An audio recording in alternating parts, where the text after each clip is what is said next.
And hello YouTube, this is Thomas Judge back once again with another installment of my ongoing DC Rebirth reading guide videos.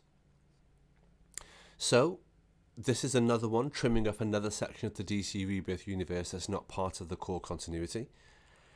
So far what we've done is we've looked at the 8 sections of the DC Rebirth era which I've been talking about. We've looked at Young Animal, that's 108 issues. We looked at Deceased, which was 40 issues.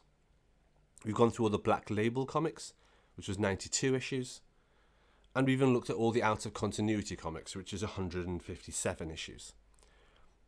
So today, we're going to be looking at Wildstorm and the Wildstorm universe, which admittedly is only 36 issues. So for those of you that are getting a bit impatient, which is totally understandable, you're probably wondering why I'm quote-unquote dragging it out this way. But hopefully you'll see from this video already, this video is going to be long. I reckon it's going to be about half an hour, if not possibly even slightly longer, just to provide an explanation of what these 36 issues are and where they fit in, because it's not straightforward. And as I've said, the reason that I'm doing all these videos circling in and circling towards the central DC Rebirth continuity is to trim all these complex, verbose, lengthy, context-riddled issues in parts of the universe out of the conversation, so when I get into DC Rebirth it'll be hopefully a little bit leaner when we're talking about the core continuity. But for now, with no further ado, we're going to dive into the Wildstorm comics and the Wildstorm universe during the DC Rebirth era, which is actually kind of complicated and will require you to pay a little bit of attention. With no further ado, let's start at the beginning. What is Wildstorm? Well, at the height of the 90s comics boom, so the speculation boom and that whole bubble, there was essentially the rise of the superstar comic artist, which led some creators to leave the big two, that's DC and Marvel at the time, to form their own company. This company was called Image, and obviously you'll be aware it's still around today. In fact, Image pretty successfully disrupted the comics industry to turn what was the big two, DC and Marvel, into what is now the big three. You have almost certainly heard of one Image series or another, whether or not it's The Walking Dead or whether it's something like Invincible. Basically, when Image initially formed, it contained 6 smaller studios, each of which was spearheaded by a different superstar comic artist that had a massive fan following. So, for example, it had McFarlane Studios, which did the comic Spawn, and Spawn obviously is still an ongoing universe. It had Top Cow Studios, which was led by Mark Silvestri, and that launched Witchblade, and you would have heard of other stuff like Darkness and stuff that all comes under Top Cow. And it also had, one of these studios was called Wildstorm, and that was owned by Jim Lee. Now, Wildstorm Comics expanded over the following years in the late to mid-90s to contain iconic series like Wildcats, Gen 13, Stormwatch, and DV8. However, sales were flagging, which meant that at the end of the 90s, in 1999, DC bought Wildstorm, and it bought it out from being within Image Comics and brought it so that it was under DC. Jim Lee stayed, and he actually carried on running Wildstorm as an imprint within DC, so it's like a self-contained comics universe.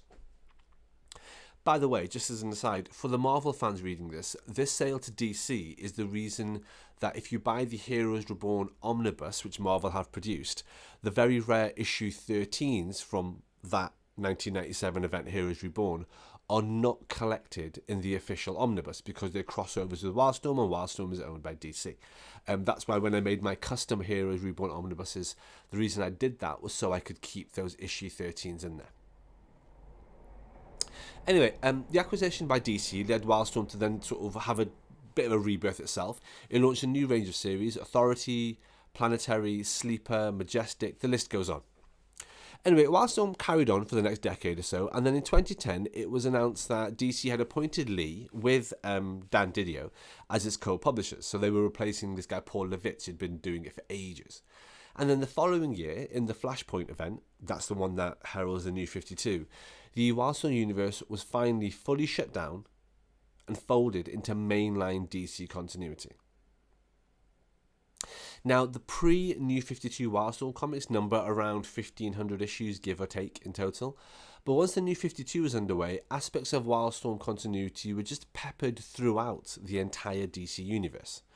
Now, specifically, if you're familiar with my DC New 52 map, most of the Wildstorm continuity is in that part of the map that I've called the New Storm.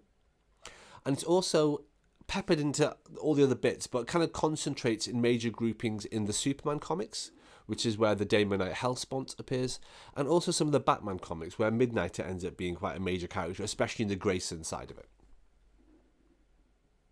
So that was the New 52. With the advent of DC Rebirth, which is what we're talking about now, there was essentially a gentle shift away from this kind of merged DC Wildstorm universe, and partly that was due to the people involved. In 2018, so 2 years into Rebirth, Jim Lee was appointed the company's chief creative officer, replacing Jeff Johns as part of the pivot away from Johns' vision for the DC universe and towards the Snyder vision. I'm going to talk about that pivot and sort of the personalities involved in quite a lengthy singular video at the start of my DC main continuity read-through. Anyway, then in February 2020, when Didio left the company, Jim Lee became the sole publisher. So basically, during this period, Jim Lee, who keep in mind, he's the guy who owned Wildstorm. He launched it originally. He left DC and Marvel and helped form Image.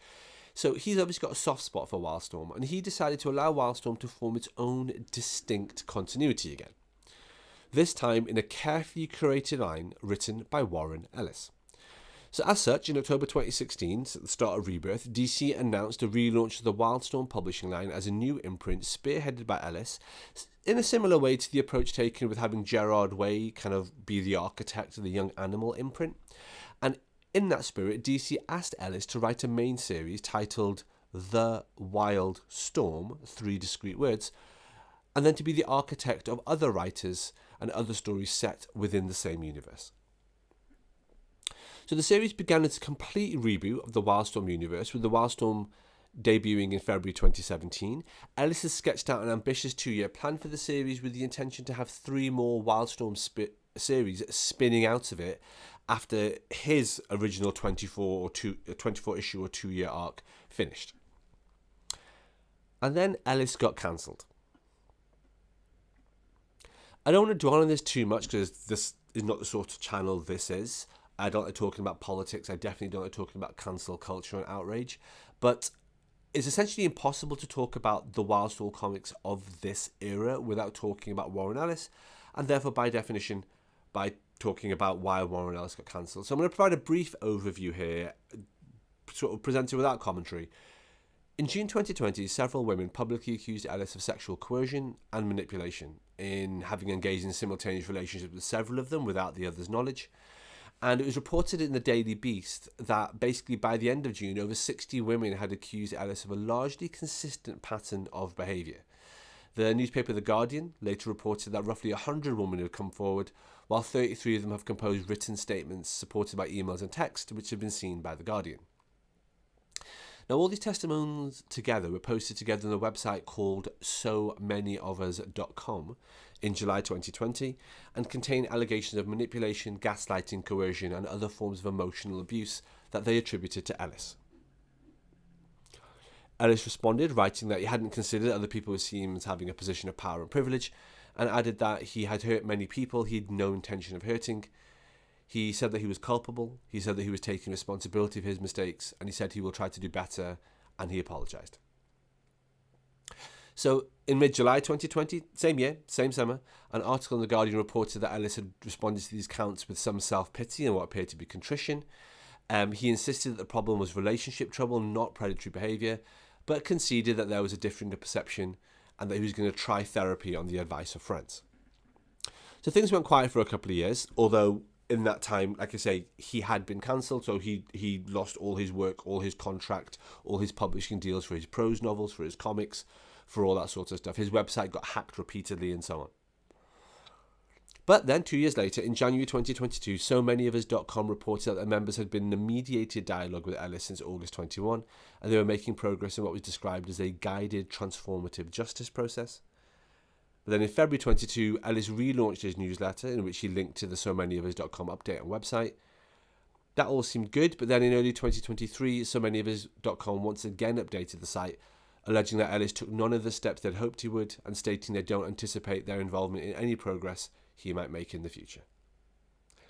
All pretty negative, And at this point in early 2026, as far as I'm aware, Ellis remains creatively cancelled with no kind of support or comics that he's writing or books that he's writing getting published. So that's an important but unfortunate bit of context. With that business out of the way, let's have a look at what Ellis did create in DC Rebirth and what The Wildstorm was before its premature closure. So the main core series is The Wildstorm from 2017 to 2019, written by Ellis and drawn by John Davis Hunt, which is a great artist who really complements kind of Ellis's writing style. They've worked together loads. This series basically, it's excellent. I mean, I absolutely love it, and I'm showing over the next few videos some custom binds that I did of it. It introduces 3 factions. It introduces Halo, which is the group of Marlowe, Grifter, and so on. Again, this makes no sense if you're not a Wildstorm aficionado from the pre-existing, pre-DC Rebirth Wildstorm comics. It also introduces Skywatch, which is Henry Bendix and Zealot. And it also introduces IO, or International Operations, which is the Cat, or Wildcats, Michael Cray, and Warblade teams. And even in the first issue, introduces Angela Speaker as the engineer, and Bleed, and the concept of Daemonites. If you've been listening for the last 30 seconds and you're thinking, what the fuck was any of that? I don't understand what any of those things meant. I don't understand what any of those terms were. I don't understand who any of those people are. That's fine. There's 2 ways you can read this. You can either read this as someone with some Wildstorm knowledge, in which case it is just littered by Easter eggs the way that reboots tend to be, and that's a really fun way to read it. Or you can go into it with no Wildstorm knowledge, in which case it's still just a really good, really interesting, solid story. So don't be deterred of having no Wildstorm knowledge going into this. Ignore everything I just said. Just read it. Enjoy it. But if you're a Wildstorm fan, as quite a lot of people are, then you'll go into it and you'll keep on finding bits where you turn a page and you're like, oh, that's this person. Cool. They brought in that person, which is great. In terms of collected editions, there are 4 collections. Really simple, really straightforward. Volume 1 contains issues 1 to 6. Volume 2 contains issues 7 to 12. I should point out they're not named, they're just numbered. Trade Paperback 3 contains 13 to 18, and Trade Paperback 4 contains issues 19 to 24. The ending of Trade Paperback 4 advertises a Wildcat series coming in August 2019. However, the book was postponed and then confirmed in 2020 to be cancelled for all the aforementioned reasons.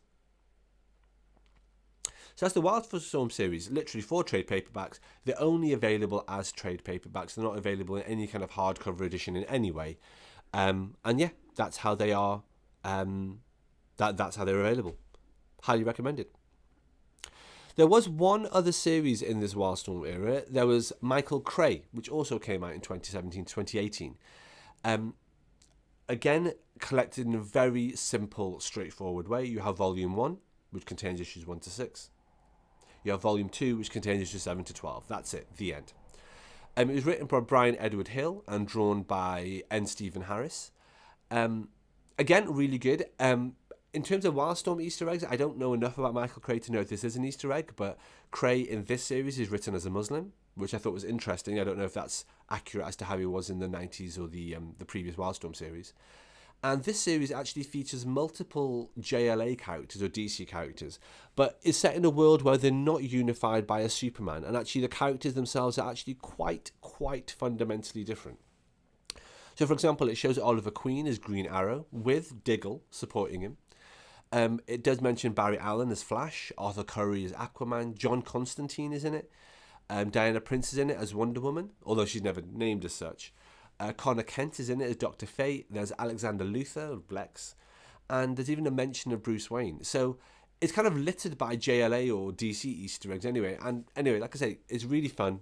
It's really enjoyable. Yeah.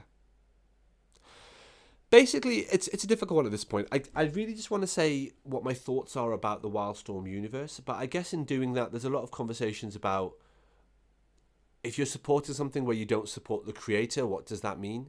This is a really complex and nuanced conversation that I don't really want to get into today. And I think it applies to a lot of things, from your stance on Harry Potter versus your stance on J.K. Rowling, your stance on Michael Jackson's music versus your stance on Michael Jackson.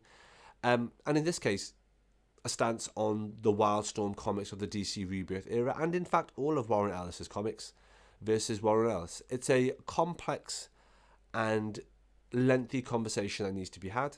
I might cover it in a later video outside these Rebirth order guides. But yeah, I think you probably need to reflect on your own discomfort and decide whether or not you are interested in reading this or not interested in reading it on that basis. Please keep the comments section clear of any commentary on it because I'm not really interested. But what I will say is I really enjoyed the Wildstorm comics in the DC Rebirth era. I thought they were fantastic. I loved the main series. I loved the Michael Cray series. I would definitely recommend them to comics fans as really good stories. And I've actually custom bound them as deluxe hardcovers because, let's be completely honest, DC aren't going to do that anytime soon because of Warren Ellis's situation. So I custom bound them as deluxe hardcovers, which I'll be talking about over the next 2 or 3 videos. So the next 2 or 3 videos aren't going to be DC Rebirth guides per se, but they are going to be custom binds of DC Rebirth era comics.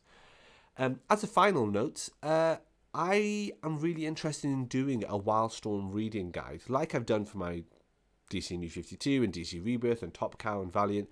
I think it actually might be the next big guide that I do. It's probably going to be about 1,500, 2,000 issues, but I am personally well up for it. So, yeah, let me know your thoughts if you're curious about that. I know some people have already commented asking me when am I going to do the next guide, which, as I've stated in previous videos, is a question I really hate. But yeah, that's probably going to be my next one because of Wildstorm and how interesting it is. Just before we finish, it's worth considering where did the storm go next? Well, in the post-Rebirth and post-Ellis era, Wildstorm is still a thing. There's the series Superman versus the Authority, and also Amanda Waller versus Wildstorm. They sound really intriguing, but I haven't actually read them because they fall outside the DC Rebirth era. They're subsequent to that. They're in Infinite Frontier and DC All In and all that sorts of stuff. But yeah, when I do eventually do a Wildstorm guide, I will cover them at that point. But yeah, if you read them, let me know what you think. I suspect, or as far as I know, they're completely separate to the Ellis universe. The DC Rebirth Ellis curated The Wildstorm era feels like it's just a momentary blip or a self-contained bubble in the Wildstorm story. Okay, thanks very much for watching, everybody. Hopefully that was useful. Again, I am conscious this is literally just covering 36 issues and no more than that. And so it does seem like a ridiculously long video to be diving into that amount of detail just for 36 issues. But hopefully, if you watched or listened to this, that does make sense. Like I say, this video is about 20 minutes long just to cover those 36 issues. But I think it's necessary because of all the context and all the nuance and all the history around this. So hopefully that was useful. That is another bullet point on our DC Rebirth overview. The next few videos are going to be custom bind videos showing off my custom bound DC Rebirth era Wildstorm comics, my hardcovers. Subsequent to that, we'll then be diving into the licensed world bullet point. And then I think we're going to be diving into the main Rebirth continuity. So as always, thank you for watching. Let me know your thoughts. Keep it civil in the comments. And until next time, everyone, stay classy.